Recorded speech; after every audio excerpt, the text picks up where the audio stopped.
So, the United States presidential elections just passed by, and it got me thinking. It got me thinking about gaslighting at work. Now, what does this have to do with all that? I don't know. Being a president is a job. It's kind of like being the CEO of a major-ass corporation, and pretty much everyone's eyes are on you, waiting when you're going to screw up. Point being is that I think gaslighting at work happens much more often than we think it does.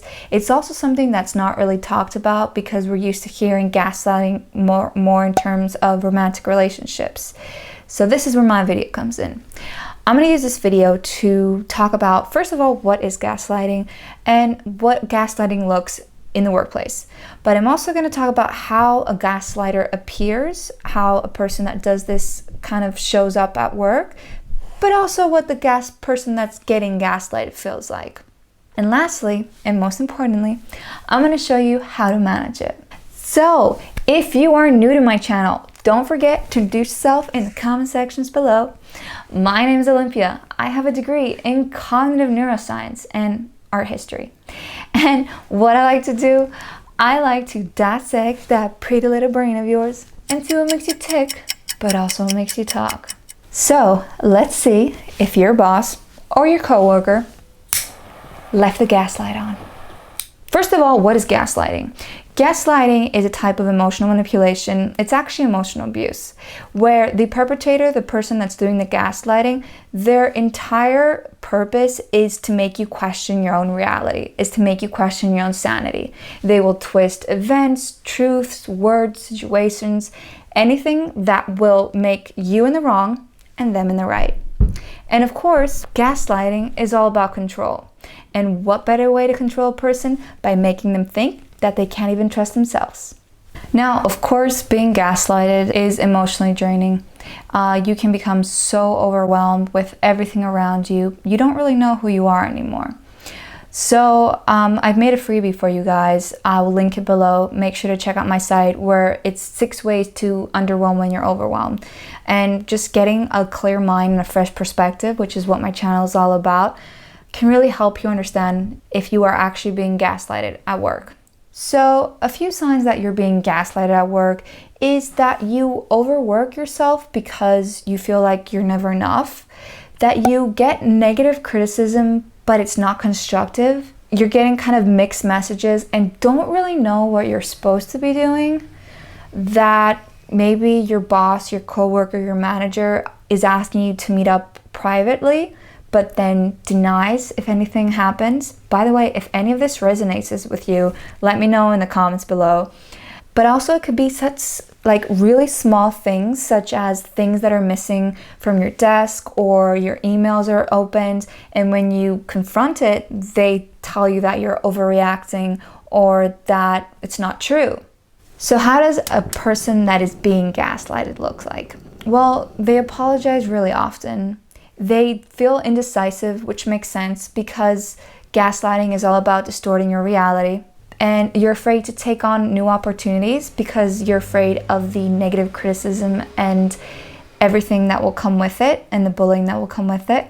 And lastly, you feel pretty isolated and almost like that your colleagues are teaming up, which I will explain why this is happening later on in the video and how this is the most effective method of gaslighting. Now, before I continue, remember to help a girl out by smashing that subscribe button and ringing that bell so you guys get notified when I make new videos every Thursday. So what does a gaslighter look like? Well, if your manager, boss, coworker is gaslighting you, most likely they are telling blatant lies.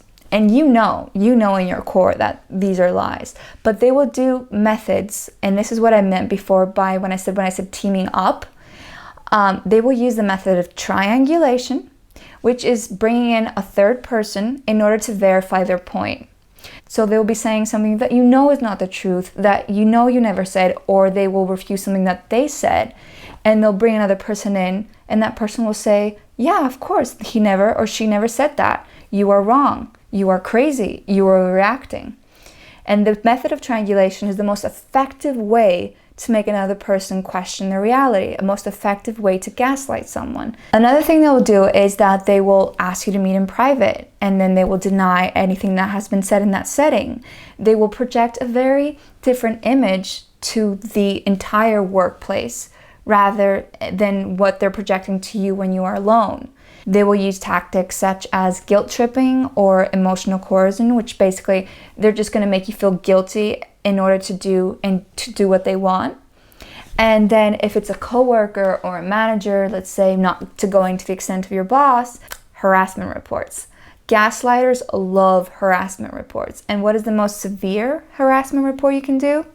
Pretty much sexual harassment.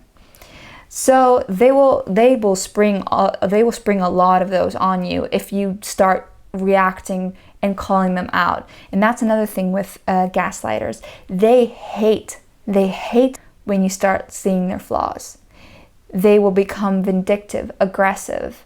Because that's part of being a gaslighter, they deny that they have flaws to start with. Researchers have shown that also a good way to see if something sketchy is going on is to see the turnover rate of either the manager that you're under or the company as a whole. So if your manager has a really high turnover rate, or if your company has a high turnover rate, that's a red flag. And especially if those exit interviews, which whatever you say goes on record, doesn't really shed a lot of light as to why that person left, that's something to look into. So how do you manage this? How do you get out of this really sticky situation? Well, first of all, go through this video again and make sure that you are being gaslighted, because obviously, like I said, because it's emotional abuse, it's a very serious thing. So you really want to make sure, even though your reality is being distorted, you want to make sure that this is happening to you. And one of the most easiest way to do this is write down everything. Write down what they said, write down the date, write down what they said, write down your answer if you want. Now this may seem a bit like an exaggeration to you, but for those who have been gaslighted, you know how severe it is, and you know how much it can affect how you interpret things. So this is not only because you want to shut them up, because honestly, if they are gaslighters, the chances that you get to shut them up are really slim because they will never admit their flaws. But it's also a way to make sure that you have your sanity, that the person actually said what they're claiming they're not. Because that's another thing gaslighters love to do in the workplace, in more senior positions. They will change company policies according to their needs. So your manager, your boss may say that you can come in an hour late the next day, but in reality, they will reprimand you once you do. Things such as the dress code, or sick day, or limited vacations. A manager or a boss may change this in order to satisfy what they want and to make you feel guilty to not adhering to the rules. So this is where writing comes in, because you really need to make sure that this is happening before you actually want to handle it. The next thing, which you probably guess, is do not meet alone. Now, gaslighters, like I said, they feed off your interpretation of the truth and distort it in order to satisfy their own, in order to lay down their own truth. So if you meet up alone with them and then they deny, you're basically kind of fueling your gaslight.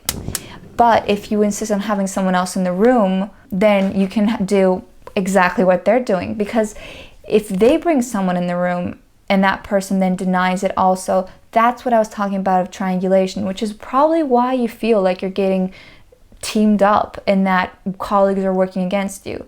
So find a coworker that you trust and bring them along with you, not mostly for support, but literally to have evidence that what was said was really said.